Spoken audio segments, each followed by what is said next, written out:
시청자 여러분 안녕하십니까? 지역 언론의 역할에 대해서 어떻게 생각하십니까? 지역 언론은 지역 사회 공론의 장이자 문화의 한 축을 담당하고 있는데요. 오늘 시사진단회에서는 뉴미디어 환경 속에서 어려움을 겪고 있는 지역 언론의 방향을 점검해보는 시간 마련했습니다. 교수님이 보시기에 우리 지역 언론이 지금 어렵다는 이야기는 오래전부터 나왔는데 어떻게 진단을 하고 있습니까? 네, 지역 언론의 위기는 저는 이중의 위기다라고 생각합니다. 첫 번째는 사실은 그 지역의 위기죠. 그러니까 지역이라고 얘기한다면 이제 서울과 대응되는 지방을 얘기하는 것이죠. 우리가 정치, 경제, 사회, 문화가 서울로 다 집중되어 있는 소위 기울어진 운동장 상황에서 지방의 위기가 사실은 계속 이제 심화되고 있기 때문에 가지는 여러 가지 문제점들이 언론에도 그대로 이제 오고 있다라는 거죠.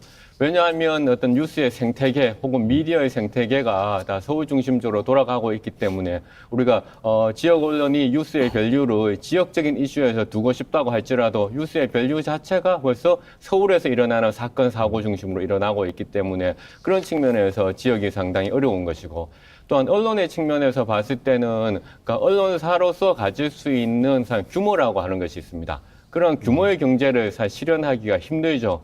왜냐하면 그런 지역 언론이 가지고 있는 태생적인 사실은 우리가 문제점들이 있죠. 혹은 문제점이라고 얘기하기보다는 어떤 태생적인 어떤 특징들과 또한 한계들이 있습니다. 이런 것은 사실 규모의 경제 문제 시대에서는 해결할 수가 없는 것이죠. 그런 측면에서 우리가 이중의 위기를 겪고 있다라고 생각을 하고 있습니다. 네, 지역 신문 경영난이 지속되는 이유가 뭐 어디 있다고 보고 계십니까? 예, 저는 뭐 생각이 조금은 우리 그 의원님하고 좀 다른 측면이 있는데요. 예컨대 이제 신문의 경우에도 그 신문 뉴스를 그러니까 가장 많이 이제 유통할 수 있는 채널은 사실은 이제 포털의 네이버, 그다음에 카카오인데요. 그러니까 네이버, 카카오의 그 뉴스 제휴 방식에 크게 세 가지가 있습니다. 그러니까 검색 제휴라는 것이 있고, 그다음에 콘텐츠 제휴라고 하는 것이 있고, 뉴스 스탠드 제휴라고 하는 것이 있는데, 검색 제휴라고 하는 것은 그러니까 신문사가 기사를 보내면 그러니까 사람들이 검색을 하면 자동스럽게 노출되는 방식인데, 이론적으로는 사실은 이 방식이 가장 그러니까 합리적인 것처럼 보이고 가장 그 쉬운 그런 협력 방식인데, 실제로 사람들이 검색하지 않으면 이런 뉴스들이 전혀 노출이 되지 않습니다. 그래서 실제적으로는 그러니까 콘텐츠를 제휴한다든가 혹은 뉴스 스탠드 방식의 제휴 방식이 좋은데, 네이버라든가 카카오 같은 그런 그 메이저 포털에서 지역 언론사와 제휴하는 경우가 거의 없습니다.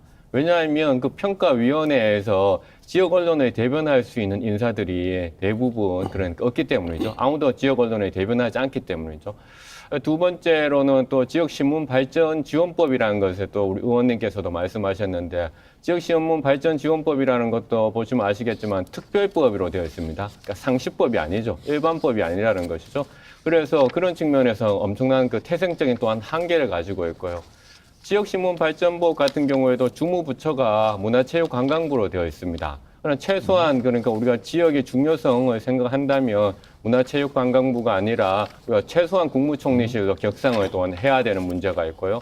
또한 앞서 말씀드렸던 여러 가지 이런 우리가 지역 언론과 관계된 의사결정 구조에서 예컨대 시장이라든가 도지사와 같은 그런 우리 지역을 대변할 수 있는 그런 사람들이 전혀 그러니까 추천권을 갖거나 인사권을 갖지 않고 있습니다. 지역신문발전위원회의 경우에도 그러니까 시도지소한테 전혀 그러니까 협의라든가 그런 창구들이 전혀 없는 것이죠. 그래서 그런 측면에서도 그러니까 지역신문발전지원법도 문제가 많은 것입니다.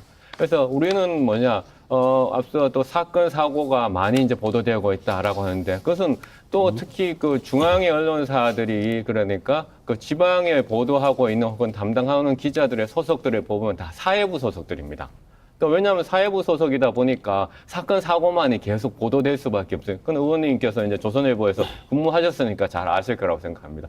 그래서 아무리 좋거나든가 경제적으로 훌륭한 것들, 과학기술적으로 훌륭한 것들, 이런 것들은 다 배제하고 사회부에서 올라오는 기사들만이 중앙에서 또한 보도되기 때문에 또한 이러한 문제들이 또한 고착화되고 있다라는 것이죠.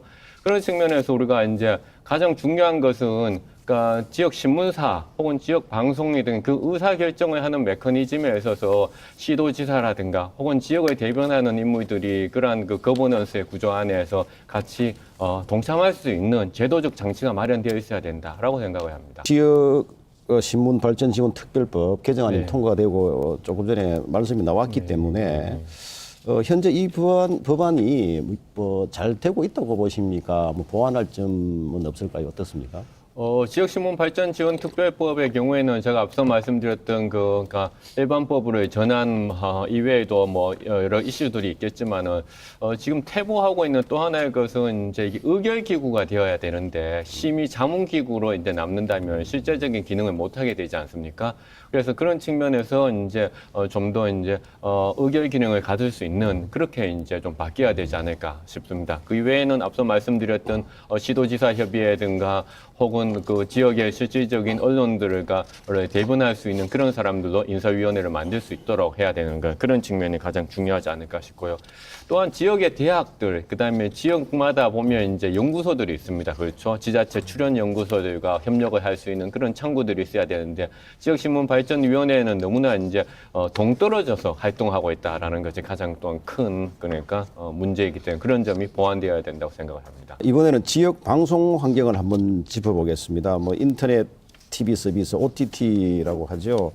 OTT 등장으로 인해서 기존 방송 매체들이 지금 어려움을 겪을 것이라는 전망이고요. 지역 민방은 특히 뭐 KBS, EBS, MBC, SBS 같은 지상파 방송사가 만든 N스크린 서비스 플랫폼 푹이라는데 이 방송 권역을 무시하고 사실 여기에 재전송을 하게 되면은 우리 지역 민방으로서는 뭐 피해가 불가피한데 여기에 재전송 문제 어떻게 보시는지요? 사실 이제 지역 민방이라고 하는 것은 1990년대 초중반에 사실 지리적인 권역을 바탕으로 해가지고 민방을 허가를 줬잖아요. 근데 이제 사실은 지역 민방이라고 하는 것은 사실 아날로그의 어떤 지상파 중심이었는데 이것이 이제 디지털 기술에 의해 가지고 디지털 미디어가 등장을 하니까 소위 지리적 권역 자체가 이제 퇴색하게 되는 것이죠. 그래서 이런 측면에서 우리는 사실은 이제 새로운 그 디지털의 어떤 위기 혹은 디지털의 도전을 제대로 이제 슬기롭게 극복을 해야 되는데, 그러니까 이런 극복하는 과정에서 이제 우리가 가장 또 중요하게 저는 이제 뭐 제기하고 싶은 것이 앞서 말씀드렸듯이 연속해서 거버넌스의 구조다라고 생각합니다. 왜냐하면 KBS, MBC, SBS 같은 중앙의 방송국들이 이와 같은 서비스를 하고 또한 이것을 통해 실질적으로 이제 전파 영역을 그러니까 침해 혹은 전파 영역을 모호하게 만드는 문제들에 대해서 아주 심각한 협의 과정을 거치지 않았다라는 것이죠. 그래서 그런 문제들에 대해서 그러니까 단순히 어떤 자본의 논리라든가 혹은 경쟁의 논리만으로서 이제 우리가 계속 밀어붙였기 때문에 지역 방송이 이렇게 어렵게 되었다라는 것이고요. 또한 두 번째는 지역 방송사의 입장에서도 그러니까 예컨대 인수라든가 합병들을 통해서 범위의 경제를 할 수 있는 그러한 그 법제도적인 장치들이 마련되어 있어야 되는데 현재 지역 방송사가 할 수 있는 일은 상당히 이제 적습니다. 왜냐하면 법제도적으로 많이 막고 있기 때문에 그런 측면에서 새로운 디지털 기술의 어떤 도전 혹은 디지털 기술의 어떤 그런 같은 위기 상황에서 지역 방송사도 그와 대응해서 뭔가를 할 수 있도록 그러한 제도적 장치들이 있어야 되는데 그런 장치들이 좀 모호하다라는 말씀을 또 드리고 싶습니다.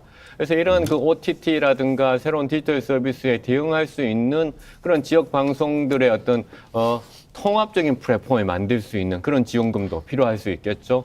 왜냐하면 지역의 방송 혹은 지방의 어떤 사람들도 우리가 수신료를 내고 있습니다. 근데 그 수신료의 혜택이라고 하는 것이 사실은 어떤 중앙에 있는 사람들만 누리는 것은 아닌가라는 생각을 하고 있고 혹은 수신료의 혜택이 국가기관 방송인 KBS한테만 돌아가면 다 이 수신료가 공영방송의 가치를 다 지킨다고 생각할 수도 있다는 거죠. 그건 사실 오해다라는 것이죠. 그래서 그런 측면에서 폭넓게 생각을 해야 된다라고 생각을 합니다. 우리 OTT를 통해서 뭐 여기에 재전송을 하게 되면은 사실 뭐 이걸 막을 수 있는 방법은 크게 없을 것 같기도 한데요.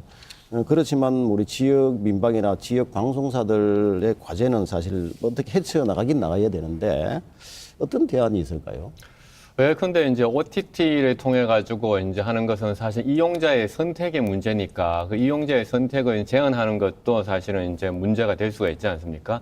그래서 제가 생각할 때는 이제 지역 방송사들이 또한 통합해서 OTT와 를 통한 그런 디지털 기술과 대응할 수 있는 또 다른 플랫폼을 만든다든가 아니면 그런 같이 푹이라고 하는 특정한 그런 서비스에 동일하게 지역 방송도 같이 이제 탑재될 수 있도록 이런 요구를 한다든가 그런 방식들이 좀 합리적이지 않을까 싶습니다.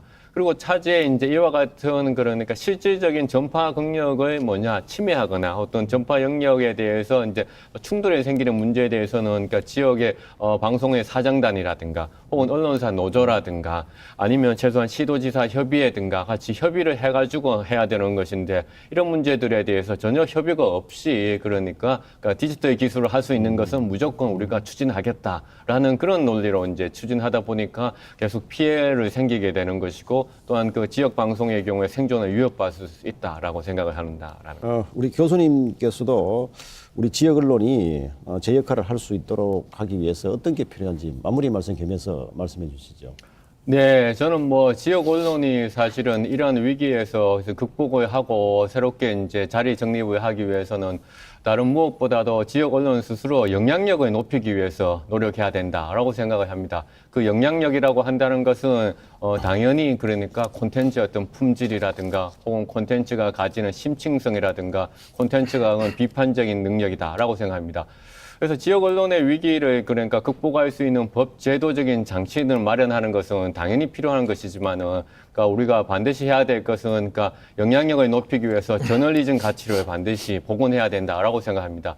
이러한 저널리즘 가치를 복원하기 위해서는 그러니까 지역 언론사의 평기자들, 평PD들 그래서 소위 말해서 기자 정신이 살아있고 PD 정신이 살아있는 이러한 언론인들, 저널리스트들한테 충분한 기회를 주고 보상을 주고 자유로운 활동의 공간을 주어가지고 그들이 좀 더 스스로 스타 플레이어가 될 수 있는 그러한 그 조직적 환경을 만들어주는 것이 중요하다라고 생각을 하고 있습니다.